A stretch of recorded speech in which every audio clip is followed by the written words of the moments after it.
Selamat pagi Ibu, terima kasih atas kesempatan yang telah diberikan kepada kelompok kami.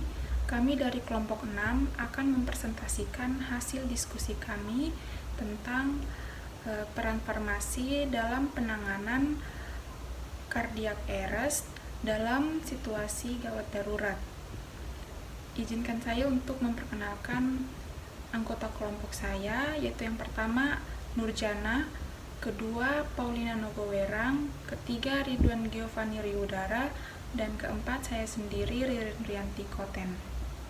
Pada slide pertama yaitu kasus di mana dalam serial drama terbaru di Jepang yaitu Unsur Cinderella dengan judul Mindori The Hospital Pharmacist, seorang pasien di ruang perawatan rumah sakit yang mengalami henti jantung mendapatkan suntik obat adrenalin. Namun jantung pasien tetap tidak berdetak walau dadanya telah tertekan atau resusitasi untuk membantu pernapasan.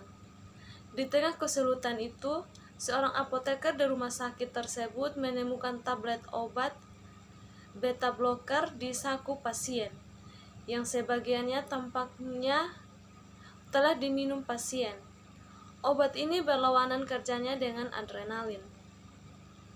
Apoteker ini menyarankan pada dokter untuk memberikan suntikan glukagon untuk melawan kerja beta blocker yang telah diminum pasien. Hasilnya, jantung pasien kembali berdetak. Namun, keluarga pasien justru hanya berterima kasih kepada dokter. Mereka tidak menyadari peran apoteker dalam menyelamatkan nyawa pasien. Baik, di sini saya akan menjelaskan mengenai pengaruh peran apoteker terhadap Redminson pada pasien kognitif heart failure di Rumah Sakit Umum Daerah Margono Suekarjo, Purwokerto.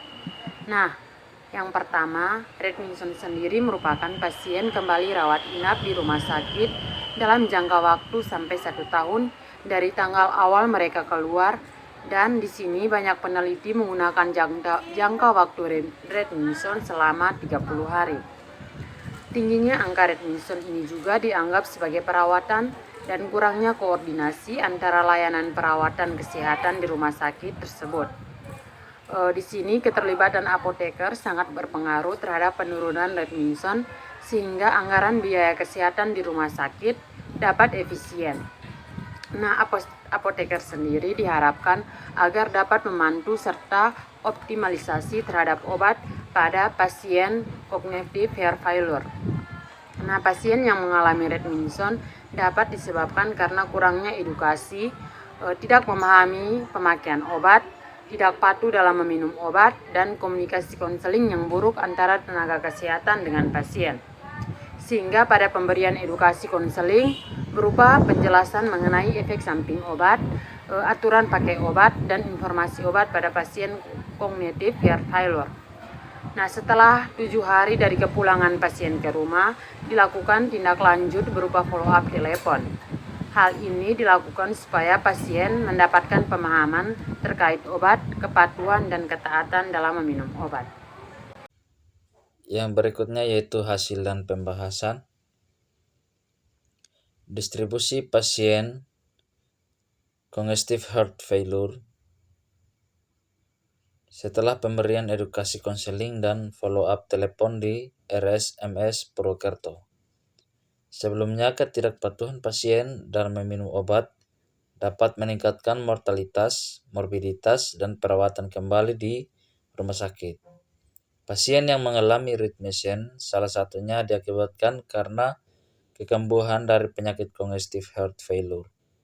Kekambuhan terjadi karena pasien kurang mematuhi terapi pengobatan dan kurang mengenali gejala kekambuhan. Hal yang dikorelasikan tingkat Redminson tinggi, rendah, dan normal. Tidak ada Redminson terhadap kelompok kontrol, tidak ada peran apoteker dan kelompok paparan dengan peran apoteker. Hubungan peran apoteker dengan edukasi, konseling, dan follow-up telepon terhadap Redminson pada pasien congestive heart failure di RSMS Purwokerto. Berikut datanya, yaitu dari hasil analisis statistik pada kelompok menunjukkan bahwa pengaruh peran apoteker dengan edukasi konseling dan follow-up telepon pada pasien congestive heart failure dapat menurunkan tingkat readmission arah korelasi positif. Dengan demikian, bahwa peran apoteker dengan edukasi konseling dan follow-up telepon tidak cukup dalam menurunkan tingkat readmission pada diagnosa congestive heart failure. Hal tersebut ditunjukkan pada penelitian sebelumnya bahwa untuk menurunkan readmission perlu kolaborasi antara apoteker, perawat, dan dokter penanggung jawab dalam keberhasilan menurunkan readmission. Dengan adanya gabungan tim kesehatan di rumah sakit sangat berpengaruh terhadap penurunan readmission sehingga berpengaruh terhadap penekanan biaya pengobatan kesehatan. Tata laksana henti jantung terdiri dari bantuan hidup dasar dan bantuan hidup lanjut. Penggunaan dan pemilihan tata laksana tergantung kepada kompetensi personel dan ketersediaan alat. Tata laksana yang benar dan cepat sejak dimulainya kejadian henti jantung akan meningkatkan angka bertahan hidup pada korban henti jantung tersebut. Saat ini obat-obatan yang direkomendasikan adalah epinefrin, amiodaron, dan lidocaine. Untuk epinefrin sendiri itu diberikan jika irama jantung asystole atau PEA atau pulseless electric activity.